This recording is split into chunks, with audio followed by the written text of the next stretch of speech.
जय हिंद दोस्तों, लक्ष्यता education hub में आपका स्वागत है। आज हमारा टॉपिक है पंचायती राज। आज हम पढ़ेंगे पंचायती राज। पंचायती राज, ठीक है, पंचायती राज। क्योंकि पंचायती राज के टॉपिक चाहे एग्जाम किसी भी परीक्षा का हो, कोई सा भी परीक्षा हो, सब में पंचायती राज से क्वेश्चन पूछे जाते हैं। पंचायती राज को बहुत ज़्यादा इंपॉर्टेंट, यानी कि हर एग्जाम में कोई एग्जाम ऐसा होगा जहाँ पंचायती राज से क्वेश्चन आते हों। कहीं ना कहीं किसी न किसी जगह पर, हर जगह पर आपको पंचायती राज के क्वेश्चन पूछे जाएंगे, ठीक है। तो पंचायती राज का जो टॉपिक है ज़्यादा इंपॉर्टेंट है, इससे कहीं ना कहीं क्वेश्चन आपसे यानी किसी न किसी एग्जाम पूछे जा सकते हैं, ठीक है। तो हम पूरी वीडियो में इसमें पंचायती राज को पूरा कवर करेंगे, ठीक है। क्वेश्चन बनता मतलब क्वेश्चन है कि पंचायती राज, सबसे पहली बात है पंचायती राज की बात करेंगे। पंचायती राज भारत में कैसा आया, कहाँ से आया, किसका नाम पंचायती राज रखा गया, ठीक है, कैसे लागू किया गया, कहाँ लागू किया गया, ठीक है। इन चीज़ों यानी पंचायती राज के अंदर कौन कौन से बिंदु आते हैं, उन सब बिंदुओं को हम यहाँ पढ़ेंगे। तो स्टार्टिंग करते हैं पंचायती राज। पंचायती राज पढ़ने से पहले सबसे पहले हमें स्थानीय स्वशासन के बारे में पढ़ना पड़ेगा, ठीक है। स्थानीय स्वशासन के बारे में पढ़ना पड़ेगा। स्थानीय स्वशासन, स्वशासन। देखो, स्थानीय स्वशासन का मतलब क्या? भारत में स्थानीय स्वशासन का जनक किसे कहा जाता है? स्थानीय स्वशासन का जनक किसे कहा जाता? तो भारत में स्थानीय स्वशासन का जनक बोला जाता लॉर्ड रिपन को। किसे बोला जाता? लॉर्ड रिपन को। Lord Ripon. क्वेश्चन बनता, इस भारत में स्थानीय स्वशासन का जनक किसे कहा जाता? तो किसे कहा जाता? लॉर्ड रिपन को जनक कहा जाता। जनक यानी ये जो भारत में लेकर आए थे, लॉर्ड रिपन लेकर आए थे पहली बार स्थानीय स्वशासन की व्यवस्था को। स्थानीय स्वशासन की व्यवस्था को लॉर्ड रिपन लेकर आए थे। लॉर्ड रिपन का एक 1882 का घोषणा पत्र है। 1882 का घोषणा पत्र है। 1882 का घोषणा पत्र। तो 1882 का जो घोषणा पत्र है वो स्थानीय स्वशासन का मैग्ना कार्टा कहलाता। क्या कहलाता? स्थानीय स्वशासन का मैग्ना कार्टा। ये हैसियत रखता है, बता दिया गया। 1882 का लॉर्ड मैकाले का 1882 का जो प्रयास है वो 1882 का लॉर्ड रिपन का जो 1882 का प्रयास है उसको वो क्या रखता है? स्थानीय स्वशासन का मैग्ना कार्टा ये हैसियत रखता है। ये बताया गया। देखो एक बार बताया, गलती से बोला गया था। लॉर्ड रिपन का 1882 का जो प्रयास है वो स्थानीय स्वशासन की मैग्ना कार्टा ये हैसियत रखता, ये बताया गया, ठीक है। क्या बोला गया? मैग्ना कार्टा बोला गया, स्थानीय स्वशासन का मैग्ना कार्टा। Magna carta. तो 1882 का पहली बार तो 1882 का जो प्रयास किए गए, लॉर्ड रिपन का जो प्रयास था वो क्या कहलाया? स्थानीय स्वशासन कहलाया। तो लॉर्ड रिपन को स्थानीय स्वशासन का जनक कहा जाता। भारत में जो स्थानीय स्वशासन का जनक माना जाता, स्थानीय स्वशासन का मतलब क्या हुआ करता? जिस स्थान पर स्वतंत्र रूप से शासन किया जा सके, जिसमें किसी और का शासन ना हो, स्वायत्तता प्रदान करना होता, ठीक है। तो भारत में स्थानीय स्वशासन का जनक माना जाता लॉर्ड रिपन को। लॉर्ड रिपन ही स्थानीय स्वशासन को लेकर आए थे। उसका 1882 का जो प्रयास था वो स्थानीय स्वशासन के मैग्ना कार्टा की हैसियत रखता है। ये बात बता दी गई, ठीक है। कई बार क्वेश्चन रिपीट हुआ। स्थानीय स्वशासन का जनक किसे कहा जाता है? लॉर्ड रिपन को कहा जाता है। अब बात करते हैं पंचायती राज की भारत में, ठीक है। भारत में पंचायती राज, भारत में पंचायती राज की बात करते हैं। भारत में पंचायती राज कब लागू किया गया था, ठीक है। तो भारत में जो पंचायती राज लागू किया गया था, भारत में पहली बार जो पंचायती राज लागू किया गया तो वो लागू किया गया 2 अक्टूबर 1959 में, ठीक है। राजस्थान के नागौर जिले में पहली बार पंचायती राज को लाया गया था। लेकिन बात करते हैं भारत में पंचायती राज को किसकी अनुशंसा पर लाया गया? वो कौन सी समिति थी जिसकी अनुशंसा पर भारत में पंचायती राज को लाया गया? या भारत में पंचायती राज का जो प्रारूप तैयार किया था वो किसने किया था? या भारत में पंचायती राज के वास्तुविद किसे कहा जाता है, ठीक है। तो एक बलवंत राय मेहता थे, उनका नाम था बलवंत राय मेहता। बलवंत राय मेहता। तो बलवंत राय मेहता को भारत के पंचायती राज का जनक माना जाता। भारत में जो पंचायती राज का जो श्रेय आता है वो बलवंत राय मेहता हो जाता। यानी कि इन्होंने ही रूपरेखा तैयार की थी। यानी क्वेश्चन बनता है बलवंत राय मेहता, पंचायती राज का प्रारूप तैयार किसने किया था? तो प्रारूप तैयार किसने करा था? प्रारूप या वास्तुविद। क्वेश्चन पूछने लगे पंचायती राज के वास्तुविद कौन थे? वास्तुविद। तो पंचायती राज के जो वास्तुविद थे वो कौन थे? बलवंत राय मेहता थे। क्या नाम है, बलवंत राय मेहता। पंचायती राज की वास्तविक किसे बताया गया, बलवंत राय मेहता को बताया गया, क्योंकि बलवंत राय मेहता की अनुशंसा पर ही पंचायती राज को लाया गया था यहाँ, ठीक है। तो पंचायती राज की वास्तुविद या प्रारूप तैयार किसने करा था, बलवंत राय मेहता ने तैयार करा था। इनको BR मेहता भी कहा था, BR मेहता, ठीक है। अब इनकी अनुशंसा पर, यानी कि इनकी अनुशंसा पर पंचायती राज को लाया गया। अब ये बलवंत राय मेहता की, जो बलवंत राय मेहता थे, इनके अध्यक्षता में एक समिति का गठन हुआ, ठीक है, एक समिति का गठन हुआ। उस समिति का नाम था बलवंत राय मेहता समिति, बलवंत राय मेहता समिति, मेहता समिति। तो बलवंत राय मेहता समिति के जो अध्यक्ष थे वे बलवंत राय थे, ठीक है। कौन थे, अध्यक्ष थे बलवंत राय। क्या नाम था इनका, बलवंत राय। इस समिति के अध्यक्ष कौन थे, अध्यक्ष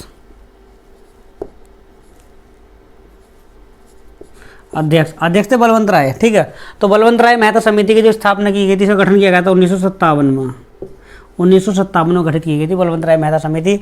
अब पहली बार बलवंत राय मेहता समिति की अनुशंसा पर भारत में पंचायती राज को लाया गया था। क्वेश्चन बनेगा, किसकी अनुशंसा पर भारत में पंचायती राज को लागू किया गया था, तो बलवंत राय मेहता समिति की अनुशंसा पर पंचायती राज को लागू किया गया था। बलवंत राय मेहता समिति, इसका नाम है बलवंत राय मेहता समिति, ठीक है। BR मेहता समिति इसको बोलते हैं। BR मेहता समिति की अनुशंसा पर भारत में पंचायती राज को लागू किया गया था। तो क्वेश्चन नहीं बनता, भारत में पहली बार जो पंचायती राज को लागू किया गया तो वो कब किया गया था। उस टाइम पर जो प्रधानमंत्री थे हमारे, उनका नाम था पंडित जवाहरलाल नेहरू, ठीक है। पंडित जवाहरलाल नेहरू के कहने पर यहाँ भारत में पंचायती राज का गठन किया गया था, पंचायती राज को लागू किया गया था। तो पहली बार जो पंचायती राज को लागू किया गया तो वो किया गया था 2 अक्टूबर, ठीक है, 1959 में। सबसे पहली बार पंचायती राज लागू कब किया गया, 2 अक्टूबर 1959 को राजस्थान के नागौर जिले में, राजस्थान के नागौर जिला, राजस्थान के नागौर जिले में।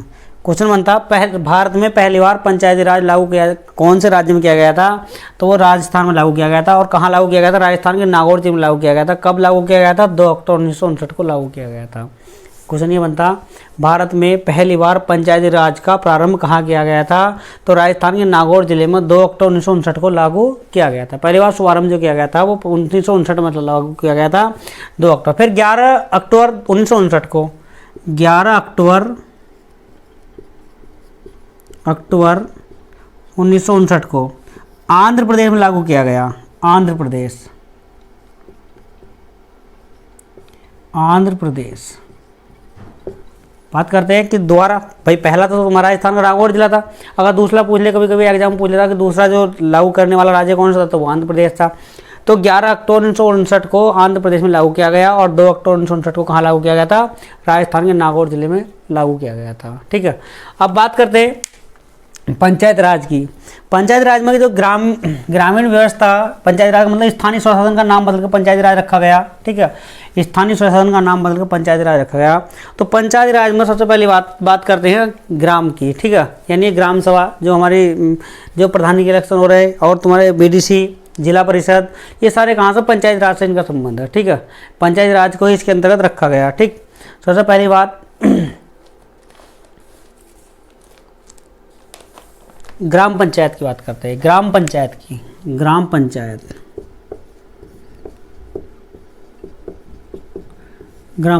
बात करते हैं। तो ग्राम पंचायत जो रखा गया, इस पंचायती राज के अंतर्गत रखा गया। ग्राम पंचायत को अनुच्छेद 40 में रखा गया। अनुच्छेद 40 में ग्राम पंचायत का वर्णन मिलता नीति निर्देशक तत्वों में। नीति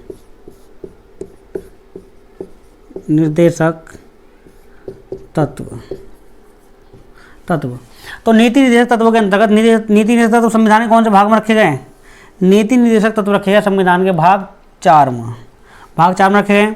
और अनुच्छेद 40 के अंतर्गत क्या रखा गया, ग्राम पंचायत रखा गया। अब हमारे जब पंचायत राज लागू किया गया तो ग्राम पंचायत को कहाँ से लिया गया, अनुच्छेद 40 से लिया गया। ग्राम पंचायत का वर्णन मिलता वह अनुच्छेद 40 से मिलता, ठीक है। अनुच्छेद 40 में ग्राम पंचायत को नीति निर्देशक तत्व के अंतर्गत रखा गया है। और नीति निर्देशक तत्व का संबंध कौन से भाग से, संविधान के भाग 4 से। तो इसको ग्राम पंचायत को रख दिया गया, कहाँ से, इसको रखा गया नीति निर्देशक तत्व से, हमारे कहाँ, पंचायती राज में। पंचायती राज के अंतर्गत इसको रखा गया है, ठीक है। अब बात करते पंचायत, यह हमारा जो पंचायती राज लागू हुआ 1959 में लागू हुआ। कब हुआ, 1959 में पहली बार लागू हुआ। 1959 में पहली बार पंचायती राज लागू किया गया। लेकिन पंचायती राज को संवैधानिक दर्जा नहीं दिया गया था। पंचायती राज को संवैधानिक दर्जा नहीं दिया गया था, 1959 में संवैधानिक दर्जा नहीं मिला था। अब बात ये करते हैं कौन सी समिति की अनुशंसा पर पंचायती राज को संवैधानिक दर्जा प्रदान किया गया। संवैधानिक दर्जा प्रदान किया गया वो कौन सी समिति थी, किस समिति की अनुशंसा पर पंचायती राज को संवैधानिक दर्जा प्रदान किया गया? तो उसका नाम था LM सिंघवी समिति। LM सिंघवी समिति, सिंघवी समिति,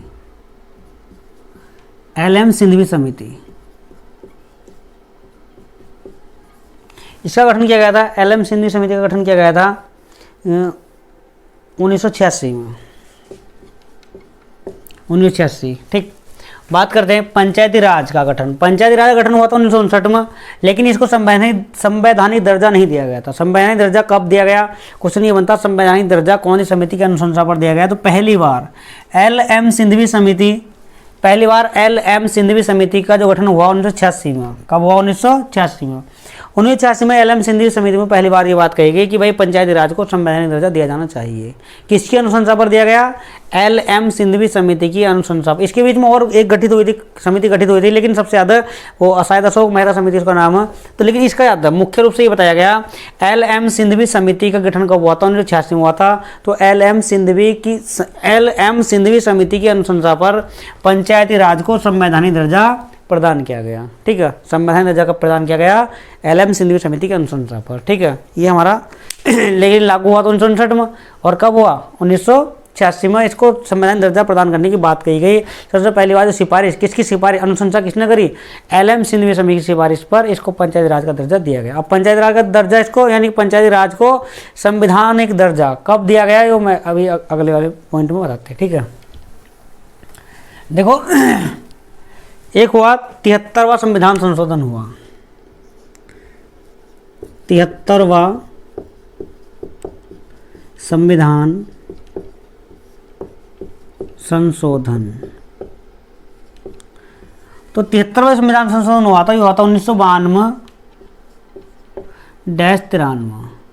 अगर एक्यूरेट पूछ लेता कि 73वां संविधान संशोधन कब हुआ था, ऑप्शन में अनुच्छेद 1992 आता, 93 आता, तो आपको 92 लगाना पड़ेगा, क्योंकि वीडियो के पेपर में ये क्वेश्चन पूछा गया 2018 वाली वैकेंसी में कि 73वां संविधान संशोधन कब हुआ था। तो हमें क्या लगाना? 1992 लगाना, अगर अलग अलग ऑप्शन आते हैं, वरना एक आता तो 92-93 लिख, क्योंकि कुछ किताबों में सब में 92-93 रखा हुआ। ठीक है, इसमें डाउट ना करना। अगर सिंगल पूछेगा, अगर एक ऑप्शन अलग कर दिया तो 92 लगाएंगे, और अगर एक जगह दिया तो केवल 92-93 ही लगा देंगे। तो 1992-93 73वां संविधान संशोधन हुआ। तो 73वें संविधान संशोधन के द्वारा पंचायती राज को संवैधानिक दर्जा प्रदान किया गया, इसको संविधान के अंतर्गत जोड़ लिया गया। अब हमारे जो पंचायती राज है, पंचायती राज को पंचायती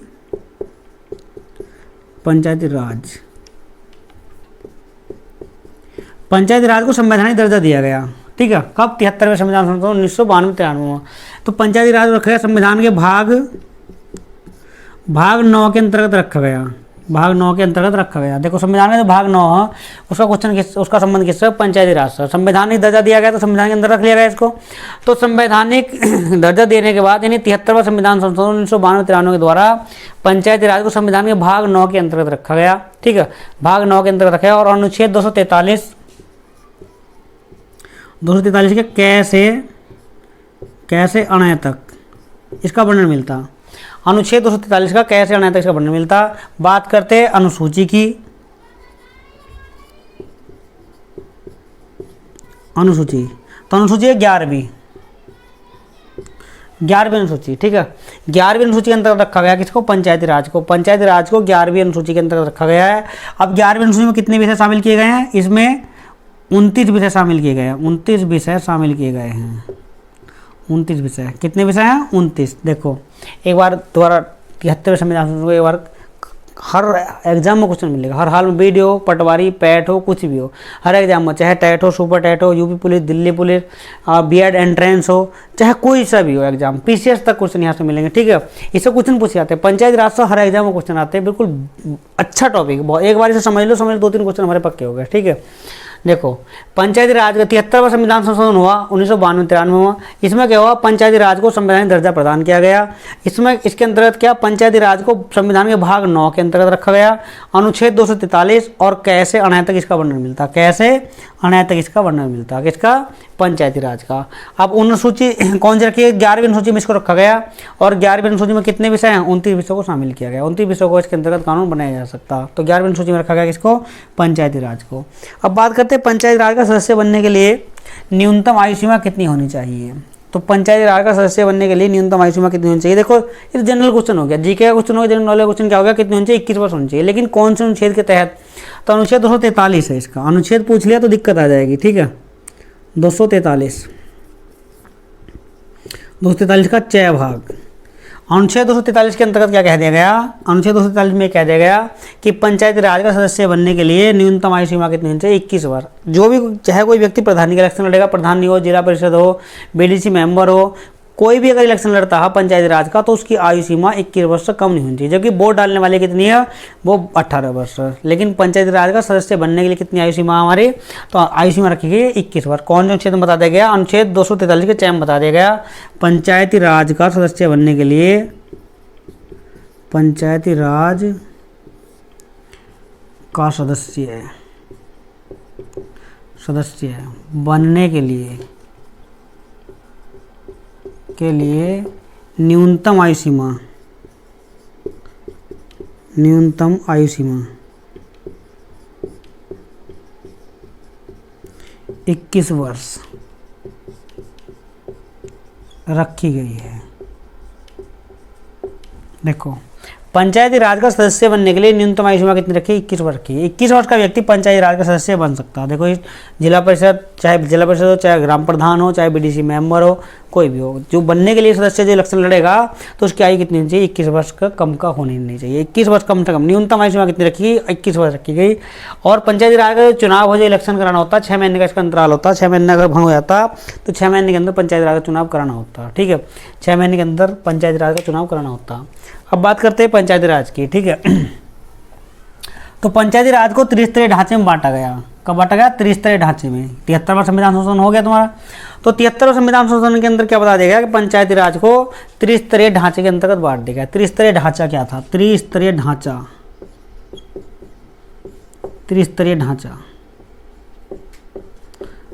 देखो प्रधानी के इलेक्शन हो, प्रधानी के इलेक्शन हो, चाहे बीडीसी के हो, चाहे जिला परिषद के हो, हमें इनके बारे में पता होना चाहिए, वरना जब पता ही नहीं तो फायदा लग रहा है उस बात से, ठीक है। तो त्रिस्तरीय 3 ढांचे थे। 3 ढांचे मतलब ग्राम स्तर पर ग्राम पंचायत,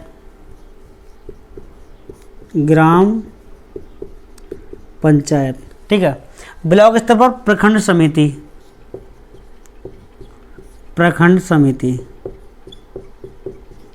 प्रखंड समिति यानी ब्लॉक स्तर जो हमारा ब्लॉक स्तर हो जा रही है, प्रखंड स्तर पर प्रखंड समिति, और जिला स्तर पर जिला पंचायत, जिला परिषद। देखो जब वोटिंग करने जाते हैं, प्रधानी इलेक्शन में वोटिंग करने जाते हैं, 3 वोट डालने पड़ेंगे। 3 वोट, एक तो डालना पड़ेगा बीटीसी मेंबर का, एक डालना पड़ेगा प्रधानी का, एक डालना पड़ेगा जिला परिषद का। तो ये तीन ये जो पंचायती राज हमारी पंचायती राज को जो बांटा गया, त्रिस्तरीय ढांचे में बांटा गया। ग्राम स्तर पर ग्राम पंचायत, जो ग्राम प्रधान बनेगा, जो वोटिंग करेंगे तो ग्राम प्रधान बनेगा, जो जनता चुनेगी उसको क्या ग्राम प्रधान बोला जाएगा। तो ग्राम स्तर पर ग्राम पंचायत, फिर क्या बीटीसी मेंबर चुने जाएंगे। बीटीसी मेंबर चुन क्या बनाएंगे, ब्लॉक प्रमुख बनाएंगे, जो प्रखंड समिति यानी कि ब्लॉक प्रमुख उसके अंतर्गत रखा गया। अब बात करते हैं जिला परिषद की। लगभग 30-40 गाँव के एक मिलाकर एक बार सब बनाकर उसको जिला परिषद चुन लेते हैं लोग। तो 3 वोटिंग होती है हमारी, एक तो प्रधान की, एक बीडीसी की और एक जिला परिषद की, ठीक है। तो पंचायती राज को त्रिस्तरीय ढांचे में बांटा गया। एक तो ग्राम पंचायत, प्रखंड समिति और जिला परिषद। ग्राम स्तर पर ग्राम पंचायत, ब्लॉक स्तर पर प्रखंड समिति और जिला स्तर पर जिला परिषद को शामिल किया गया, ठीक है। अब बात करते हैं पंचायती राज के अंतर्गत महिलाओं को कितना आरक्षण दिया गया, 1/3 का आरक्षण दिया गया। एससी को जनसंख्या के हिसाब से रखा गया, एससी का आरक्षण जनसंख्या के हिसाब से रखा गया, एससी एसटी का। लेकिन महिलाओं को आरक्षण कितना, 1/3 महिलाओं को आरक्षण दिया गया, महिलाओं को, ठीक है। महिलाओं को आरक्षण कितना, 1/3 महिलाओं को 1/3 आरक्षण दिया गया, ठीक है, पंचायती राज के अंतर्गत। अब बात करते हैं पंचायती राज भारत के कौन कौन से राज्यों में नहीं है। पंचायती राज भारत के कौन कौन से राज्यों में नहीं है, ठीक है। तो इसका सूत्र है ना में मी, ये है। ये 3 राज्य ऐसे हैं जहाँ पंचायती राज को लागू नहीं किया गया, पंचायती राज को लागू नहीं किया गया। कौन कौन से हैं? एक तो नागालैंड, एक है तुम्हारा मेघालय, एक है मिजोरम,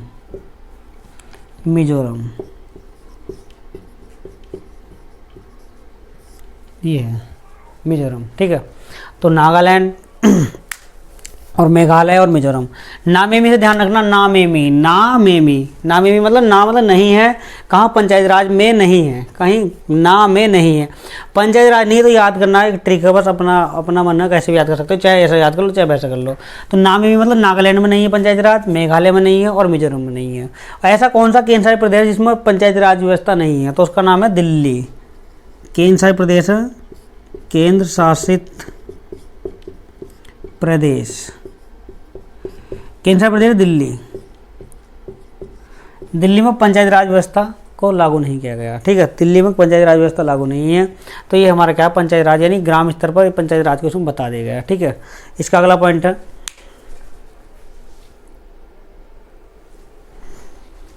तो बात करते हैं यहाँ नमेमी मतलब नागालैंड, मिजोरम, मेघालय में पंचायती राज नहीं है। अब क्वेश्चन ये बनता, कभी कोई ये क्वेश्चन पूछ लिया था 73वें संविधान संशोधन के बाद पंचायती राज लागू करने वाला राज्य कौन सा? तो उसका नाम है कर्नाटक। ठीक है, यानी कि जो 73वां हमारा संविधान संशोधन हुआ, 73वें संविधान संशोधन के बाद पंचायती राज लागू करने वाला राज्य कौन सा भारत का? तो उसका नाम कर्नाटक। ठीक है, यानी कि सबसे पहले पंचायती राज लागू कहाँ हुआ था? राजस्थान के नागौर जिले में। दूसरे नंबर हुआ था आंध्र प्रदेश में। अब बात करते हैं 73वें संविधान संशोधन के बाद पंचायती राज को लागू करने वाला राज्य कौन सा है? तो वो कर्नाटक है। ठीक है, अब बात करते हैं हम नगर पालिका की। नगर पालिका तो फिर हुआ 74वां संविधान संशोधन, 74वां संविधान संशोधन, 74वां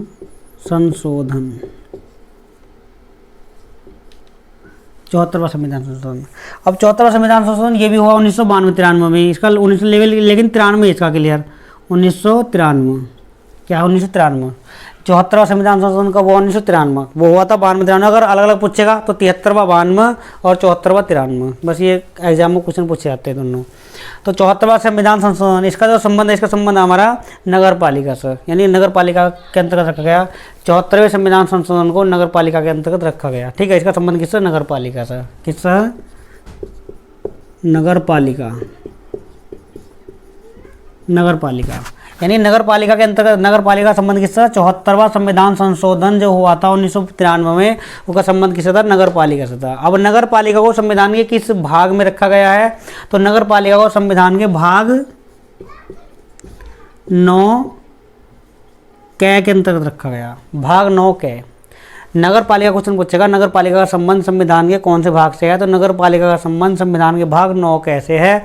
अब इसको कौन सी अनुसूची में रखा गया या कौन से अनुच्छेद में रखा गया? तो इसका अनुच्छेद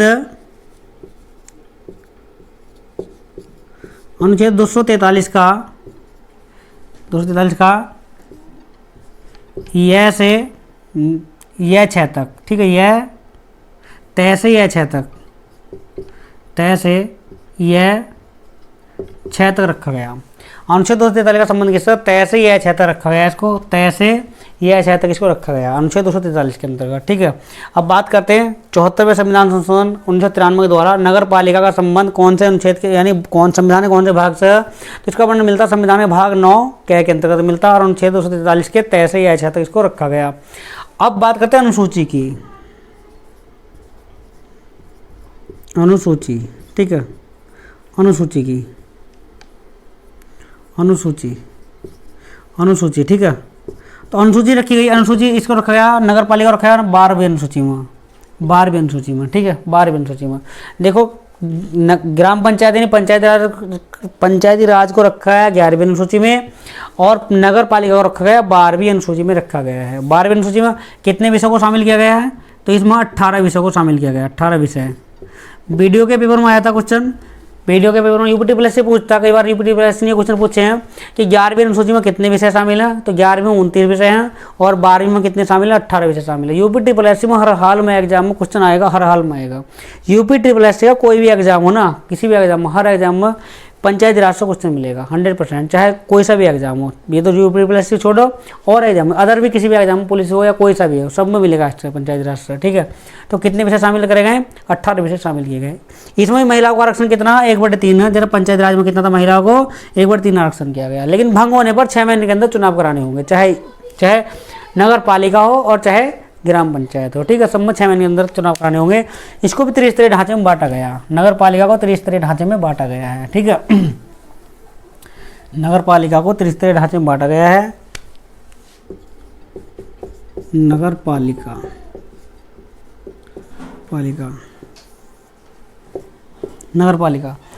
त्रिस्तरीय ढांचे में बांटा गया। एक तो नगर पंचायत है, सबसे पहला नगर पंचायत, फिर नगर परिषद,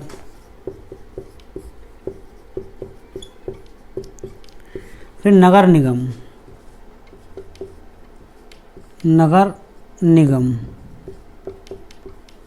ये है त्रिस्तरीय ढांचे हैं इसके। नगर पंचायत है, नगर परिषद है, नगर निगम है। ठीक है, 3 स्तरीय ढांचों में बांटा गया।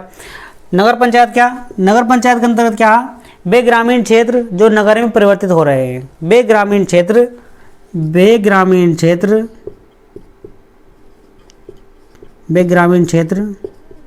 जो नगर में परिवर्तित हो रहे हैं, जो नगर में परिवर्तित हो रहे हैं,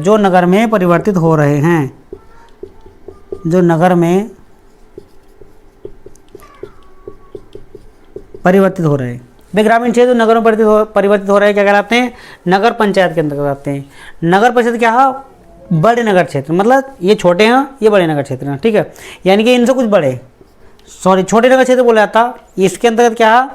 नगर पंचायत में आते हैं वे ग्रामीण क्षेत्र जो नगर में परिवर्तित हो रहे हैं। अब इसमें नगर परिषद में आएगा छोटे नगर क्षेत्र, और नगर निगम में क्या? बड़े नगर क्षेत्र, जैसे बड़े बड़े महानगर है, जैसे मुरादाबाद, मेरठ है। ठीक है, बड़े बड़े महानगर हैं, जितने भी बड़े बड़े महानगर वे सब कहाँ?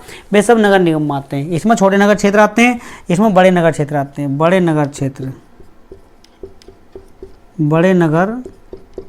ठीक है, तो ये हमारा नगर पालिका का त्रिस्तरीय ढांचा और पंचायती राज का भी त्रिस्तरीय ढांचा, मतलब ग्राम पंचायत और ब्लॉक प्रखंड समिति और जिला परिषद। इसमें क्या है? नगर पालिका को 3 त्रिस्तरीय ढांचों में बांटा गया, नगर पंचायत, नगर परिषद, नगर निगम। तो ये हमारा पंचायती राज का टॉपिक कंप्लीट होता। ठीक है।